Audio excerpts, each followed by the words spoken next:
all over the place, all over the live interwebs. Hello, hello, hello. Good morning. Good morning, everyone. Today we're trying something new. So we're live on Facebook and on YouTube. So we'll see how that technically works out for us. Sound good? Welcome to the Monday Morning Motivator meeting. I'm Jessica Magoch, your host. Today and forever, we're here to give you all the tips, inspiration, and advice to fuel your sales through the week. Monday Morning Motivator is awesome for reps, especially independent sales reps, commission-based sales reps, sales managers, sales leaders, VPs of sales, and anyone who's starting a business that needs to learn how to sell to gain traction to deliver their awesome product or service to the market, especially those with a mission to change the world in a good way, right? Awesome. So today's agenda, we're going to be talking about how to say no to deals and actually get more sales. That's crazy, right? I think saying no to deals is one of the big changes in the mindset of an amateur salesperson versus a professional, right? Many of you know I've built a 9-figure revenue business through selling and developing sales teams. And one of the things that was the hardest to teach new salespeople was how to walk away from deals. And I'm going to tell you today why that's to your benefit for more reasons than you might think and how it actually will lead to more sales for you. Does that sound good? Awesome. So let me click over here and make sure we're doing good in both spots. Okay, cool. Any questions or comments or anything like that, you can leave and I will get back to them after the meeting because I just get way too distracted with that chat box over there. So first things first, let's take a moment to remember why the heck you're doing this in the first place. Whether it's selling or starting your own business, launching your dream into the world, what was the reason on the day that you decided to take on this mission to do it? I want you to think about that because anytime we come upon challenges, we know change is evident, right? Challenge is synonymous with change because the only way you're going to get over that challenge is to change something, right? If you keep doing what you're doing, you're going to get the same results. And so those two are synonymous, challenge and change. It's almost like a warning sign, right? Challenge, change is coming ahead. And the more you can keep in the forefront your mission and your intention and your motivation, that's what's going to give you the energy and the impetus to change, because change ain't easy. I don't care who you are, especially the older you get, the wiser you get, sometimes the harder it is to change, right? So flexibility in mind, flexibility in spirit, flexibility in body. Okay, I'll go there because I do the yoga thing. Will give you the ability to change quickly and not get so flustered by it so you can overcome challenges. All right, so just give you a moment to do that. Why are you doing this? Because I sometimes have to remind myself. Monday Morning Motivator is not just for you, it's also for me. So metrics, accountability. Every meeting, we take accountability, self-accountability. This is different than a sales manager printing out a report on a CRM, okay? Totally different. We could do that at the click of a button. That's not accountability. Accountability is tracking everything that you're doing so that you can be accountable for what you're putting in, which will predict what you're getting out, right? So it's keeping track of certain metrics. If you haven't yet, go back and watch meeting 1 because I go through what all those metrics are that you should be tracking and the definitions of each of them, so that you need to understand where you are so that you can go where you need to go. It's like having a roadmap, right? You can have a destination. You could say, hey, I want to do $1 million a year. Awesome. How are you going to get there? I don't know. The first place you have to start is where you are, and then start breaking it down. Because once you know what the numbers are and what your conversions are, one, you'll be able to spot where your problem areas are very easily. And number two, you'll be able to improve those results and replicate them over and over. So here's what we keep track of. How many lead generation activities did you do in, like, by individual? How many of those individuals did you reach? How many of those turned into qualified leads? How many of those led into well, I'll just say leads, because they're not qualified until you do the discovery phase. So in the discovery phase, you're going to qualify those leads. And then those leads, of those that went through the discovery phase and are eligible for a presentation. And if you're in the sales launch code, I think you'll understand more and more what that means. So you only present to people who are eligible. And then we enter into the presentation. How many of those presentations turned into closed deals and how many turned into referrals? No matter what sales cycle your business is in, whether it's a 1-day sales cycle, or 3 months, 6 months, or a year, these numbers will be, if you keep track of these numbers every week, they'll be consistent. So in other words, even if you generated a lead this week, it might not close for 3 months or 3 weeks. But if you track every week, your numbers will be consistent, and you'll still get numbers that you can use to predict your business. Okay. So we're not talking about how many closed deals came from leads 3 weeks ago. We're talking about just this week. How many leads did we generate? How many of those turned into closed deals? I don't care if it's the same leads that turn into closed deals. Get it? Because we're doing an average overall. And the way you do that is simple. There's so many. I have a tracking sheet that I can offer. If you email me at jessica@jpmpartners.com, I'll send you a tracking sheet for this. But you can just do it on any old notepad. And you could, I just do tally marks and then tally mark what you did. And, or I usually use sometimes a dry erase board on the board, so I could see it in front of me. It's very different than putting it in our CRM and then spitting out a report at the end of the week.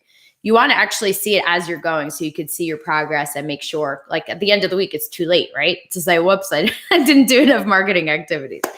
It also keeps you honest to you, not to me. I'm not going to be checking those numbers. Those numbers are for you. So it keeps you honest with yourself of how much activity you're actually doing and how successful you actually are in each of the phases of the sales process.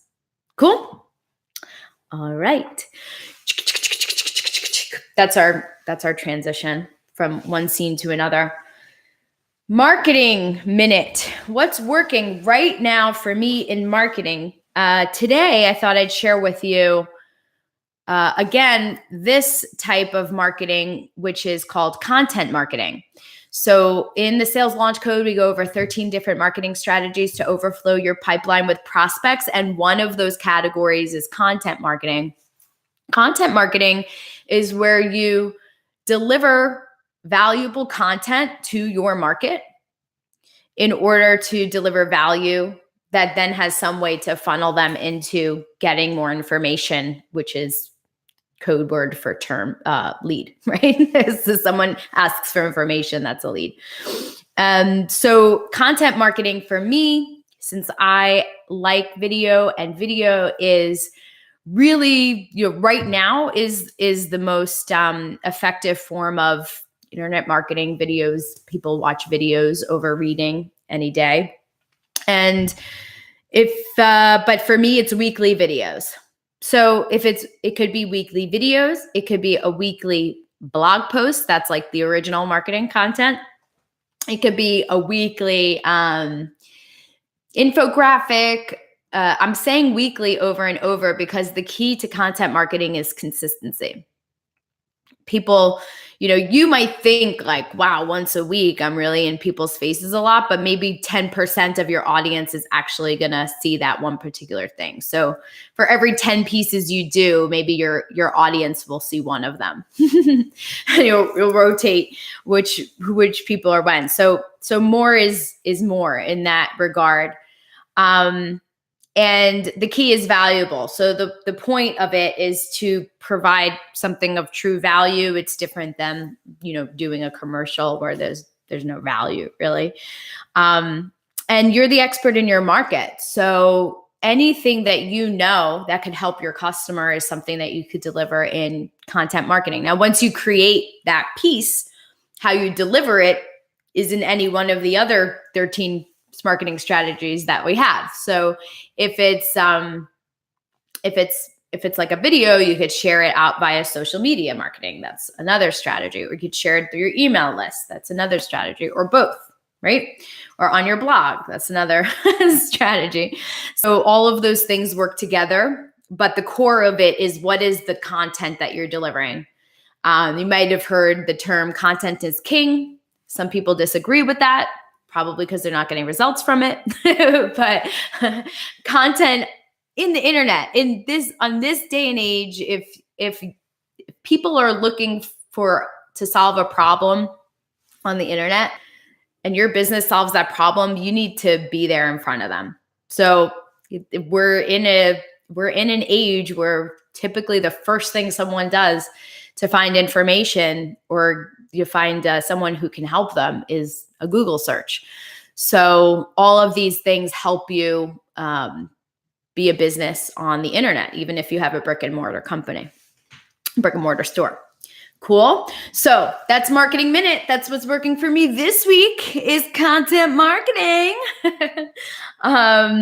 So we release those marketing kits once a month in the sales launch code, and we do a whole month on content marketing and how to make it work for you. So I also noticed that I say so a lot. So that's one of the things I'm working on. I've somehow replaced like with so over the years. So I'm not trying not to say that word so much. Oh, it's so hard. Change hurts. Okay. Let's move into Motivation Minute. How are we doing here? Let me make sure I don't have any comments. Cool. Okay. So today we're talking about, like I said, we're talking about how to walk away from deals so that you can actually make more sales. And this might be a crazy concept to some people, right? Because how could you, doesn't make sense that you'd be able to say no to a client and then somehow increase your sales. So I'm going to teach you what that's all about and why it's the mark of a true professional salesperson. Amateurs don't do this. That's why amateurs give sales a bad rep, right? Here's what it is. All right, this is great for sales managers, sales reps, and business owners who need to grow their business. So what is it? This is a concept called promoting the no sale. Have you ever heard of that before? That's what my coach calls it, promoting the no sale. It's different than walking away from a deal or doing what's called a takeaway, which is a manipulative technique to get people to want something more to buy in order to buy it. That's not what it is. Promoting a no sale is when you find out that you're not the best fit for the client and you redirect them to a solution that's better for them, even if that is a direct competitor. Cool? All right. So it sounds pretty simple, but most people don't do it. And so we're going to walk you through why you should do it, how to do it, and what to watch out for so that you're not doing it in a way that's ineffective for you. Cool? And if you're a sales leader or sales manager, listen, take these tidbits of advice as a way to teach it to your team, right? So always think first, how can this help me? And then how could this help my team? And then how can I deliver this in a way that's going to help my team? Okay. So when should you walk away from a deal? That's a really good question, right? Because a lot of people actually walk away too soon. And there's a few reasons for that. But you should walk away as soon as you realize that it's not a good fit. But you can only do this after you've developed a solid relationship and you've done a full discovery. Okay. So what this is basically is if you're with a client, for instance, let's say you're selling insurance and you realize their doctor's not in the network and they're really sick and they really need that doctor in the network, right? You could try to sell them a plan that doesn't, that would cover their doctor anyway, but would cost them more money. Even though you know a competitor might have that plan with the doctor in the network. And even though the monthly payment might be higher, overall, they're going to save money because they're not going out of networks. That's like a very specific insurance example. So you could sell them something that would fit their needs, but you know it's not as good as what the competition has available. So in which case you say, well, here's what we can do. You have two options. We can do this out of network option. However, this is what it's going to likely cost you at the end of the year with out-of-pocket costs. And or our competitor has this other plan that I think is actually better for you. And it's overall going to save you money over the long term. And so I hate to lose the business, but I'm going to need to refer you to them if you'd like me to share your information, or you can contact them directly, right? Now, one, a client's not going to trust your opinion if you don't have a relationship with them, right? Developing a relationship is all about knowing, liking, and trusting your salesperson. It's also about having developed the relationship of expert and guidance and, consultant. So you're consulting them to their solution.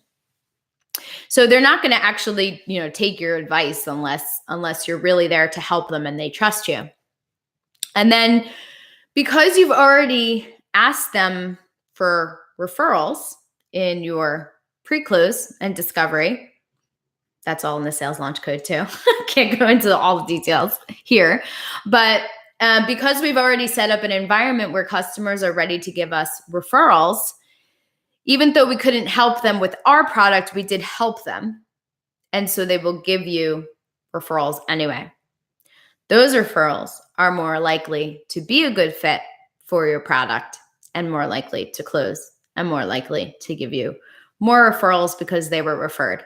Typically, people who were referred to a salesperson by a customer or even a non-customer tend to also refer more people. Like how they came in your funnel is how they go out, right? So it overall, it just leads to more sales. So why doesn't everyone do it? That's where Jess comes in, right? Human psychology and coaching and understanding people and how we work and why we don't do things that I can simply tell you will help you or that you don't do them anyway. So but why should you do it? Let me make the case of why you should walk away from a deal that you know is either not right at all or someone else can solve better. Ouch. Really? You're going to send them to your competitor, even though you don't like your competitor? So here's why. One, it's going to decrease customer service. Because if it's not the right plan for them, if not the right product for them, they're going to have a lot of trouble with it, right? It costs a lot of money to deliver great customer service, especially if it's you, the one that also has to be the customer service, like they're calling you and they have a problem. And thus it increases retention as well, right? Because if they're happy, they're going to stay longer. And if you have you continually bringing people in that are a good fit, your retention rates are going to go up. So if your retention's low, this could be one of the reasons. The people that were coming in weren't a good fit anyway, but they kind of squeeze them in there anyway. Because here's what's going to happen. Even if there is a competitor that's better, even if they're not aware of it at the time that they're meeting you, they eventually will find out or figure it out and they'll leave. And then you'll lose them forever because they don't trust you. You didn't tell them that you didn't give them the best advice. So, and sometimes they still say, I want to work with you, even though you show them the competitor. So in that case, it's okay. But you did the right thing by showing them another option that would be better for them. It also, like I said, increases referrals, because how many salespeople actually tell the client that they're not a good fit for the product, even if they could present it in a way that makes it sound like a good fit, right? Very few. Only the really good ones and the professional ones and the uber successful ones. Because when you have someone that tells you, that really gives you the honest advice, even though it doesn't make them any money, that's the person that you refer, because you know that their intentions are pure. Their intention is to help you. So those people, as long as you ask them, are ready to give you referrals, and thus it increases sales. So you might lose one customer because it wasn't a good fit and you advised them properly. But if you're asking for referrals, you might get 4 or 5 to replace that one customer. And by the way, they'll continue to give you referrals. Those are usually the people that a year, 2 years later, you're still getting emails like, Joe referred me to you. He said I needed to talk to you. Now, how do you do this? One is you need to know your competition. Professionals must know what the competitive landscape is of their product and service. I talk to a lot of people who think that they're the only person or startup or company that sells this particular product or service. I'm like, that's strange, because I heard like 5 different pitches all this week of like very similar products. So even if it's not a direct competitor, they're direct and indirect competitors. Direct competitors are people who solve the same problem in exactly the same way. So like 2 insurance companies, managed care plans would be direct competitors, right? They solve the same problem in the same way. That the problem is anticipating healthcare costs and, basically paying for them in advance, insuring them. And they solve it through managed care services. But there are also different solutions to the same problem. So those are also your competitors, right? So in health insurance, there's also out-of-network plans. There's also people who self-insure. They pay all their own medical costs out of pocket. And there's people who there's discount cards, right? Where instead of insurance, they're, paying for a discount. There's all other ways that you'll have indirect competitors that solve the same problem. So and there's always an indirect competitor. So if you're thinking we're the only solution to this problem, that's like never true. I'm going to go out there and say never true, because people are solving the problem in some way now, even if it's not the ideal way to solve the problem. You might have a better solution. I'll agree with you on that one. Also, one of your competitors is not doing anything at all and just living with the problem, which a lot of problems people are not a big enough pain that people are willing to pay to solve them. Okay. So know your competition, know the landscape of all of those people, because how are you going to refer them to something better for them if you don't know what your competition is, right? Next time you get on the phone with a salesperson, ask them who the competition is and why they're better. 99% of them will not even know the competition. If you ask someone, have you heard of this company? And they do the same thing and the salesperson says no, I'm immediately skeptical, because how do you not know your competitive landscape at all, right? You need to know who you're up against. And then you can refer them. Also, that requires that you have the mindset of helping, that you're in the mindset of helping people and solving problems, because this is part of what you need to do to solve their problems. If you're just in it to make money, to make a commission, to make a deal, to reach your quota, what have you, then you won't recommend another product. Got it? You're going to try to keep going for the sale and pushing for the sale. Now, What happens when you push for the sale, even when it's not right, is that one, the customer likely won't close, and they're not going to refer you because they didn't have a good experience. And then number two is if they do close, they're not going to stay very long, or they're going to have a really bad experience, and they're going to give negative reviews and all of that. So it's really in your best interest to solve the client's problem, even if it means referring them to someone else. And it's going to be really hard. So why people don't do this, right? It requires putting aside your ego's need for immediate gratification. I mean, everybody comes to the table with like the same needs hierarchy, Maslow's needs hierarchy, that we need to satisfy certain things, and we want to do that quickly. So this mindset of having a long-term approach to sales is often overlooked as we're trying to reach quotas for this week or next week, or goals or objectives, whatever word you want to use for it. So it can be short-sighted to jump over one sale and not look at the other sales that would possibly be coming in because you let go of a client that wasn't right. Another reason is you're going to free up time to talk to customers who are a good fit.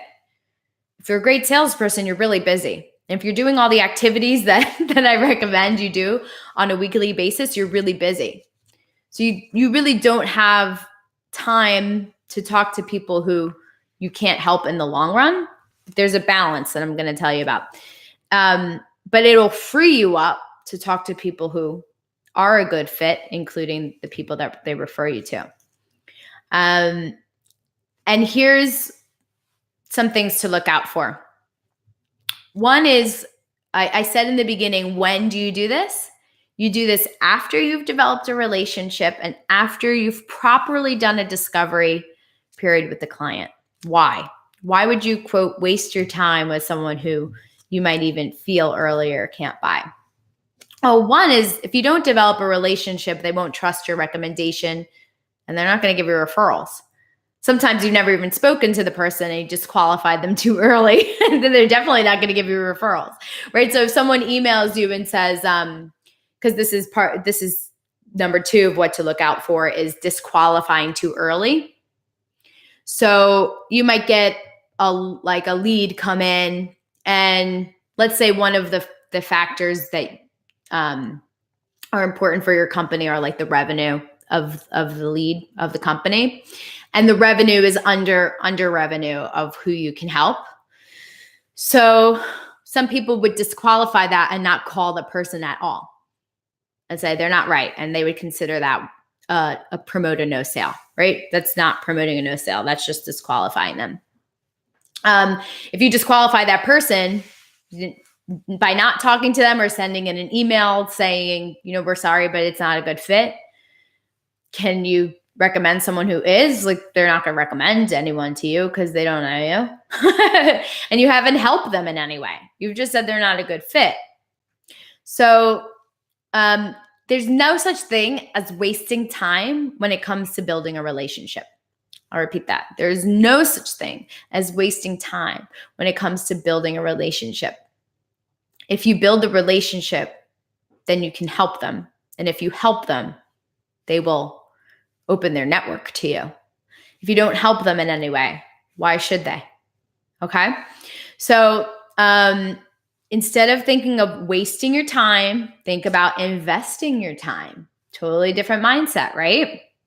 And then you also want to make sure that you're not using this as a technique or a way to manipulate your customers into buying. Because here's what's going to happen. When you tell someone that they're not a good fit, they're going to want you more. That's human nature. Right? They're going to want what they can't have. So some people use that as a way to manipulate the customer into buying something that isn't actually right for them. So that would be a case where you would not do that. But I know that my audience are all people who are there genuinely to help the client and wouldn't use that as a way to manipulate someone into buying something that wasn't a good fit, right? Cool. So look out for that. Make sure that don't use this as a manipulation technique, even if you find that the customer wants to work with you more. Also, there's something to watch out for as far as walking away from sales that maybe you shouldn't have walked away from. One example is because I've taught salespeople this before, and then when they don't make a sale, they use this as the excuse of why they didn't make the sale. so they say, well, they weren't a good fit, so I walked away from it. I took, like they're doing something good, but that's not always the case. So sometimes people walk away too early because they're afraid the client will say no. And in that case, you have to be aware of why you're walking away to make sure that you're not using it as an out so that you can avoid someone saying no if you're not so sure. If you think it's a good fit, but you're not sure if they'll say yes. That's not a good time to use this. And so don't use it. Don't use it in that case. And also, finally, be aware that even if another product or service on paper might look better than yours, like the numbers, as far as the numbers and the features and the benefits, logically, the other competitor makes more sense. If you've fully explained why you think the competitor is better, the customer might still want to buy from you. And that happens a lot. And the reason that happens is just proves the point that the customer buys you. So being totally honest and forward with them and really coming from a place of wanting to help them and advising them that another product or service would be a better fit might still result in them wanting to work with you because they don't get you at the other company. So don't underestimate the value of what you personally bring to the table, not your company, but you. Whether you're the entrepreneur, you're the salesperson, you're the sales leader, don't underestimate what you bring to the table and why the client might be willing to give up some features or pay a little more to have you to work with you. That's a big part of why people make decisions. It's the biggest reason people choose one company over another.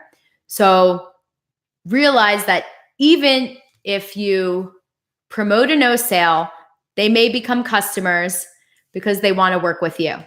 That's okay, as long as they know you were upfront with them and they understand what's available from the competitor. Because then when they do sign up, they get a call from their competitor, they'll already know why they decided to go with you and not with that product that on paper looks better. Sound good? Okay. So I just let you know how you can promote a no sale in order to make more sales. All right. I'll see you next week, same time, same place at the Monday Morning Motivator meeting. I'm here. I'm on your side, and I want to see you win. If you haven't already, grab the free training. I'll put a link under this video that will teach you the science behind why people really buy. It's a 90-minute training that has gotten amazing reviews because it's really chock full of information to understand why people buy so you can apply it to your business immediately and make more sales. All right. So I'll see you in there. Have a great week, everyone. Bye. Now, if I could learn how to end this, that would be awesome. All right. Bye, everyone.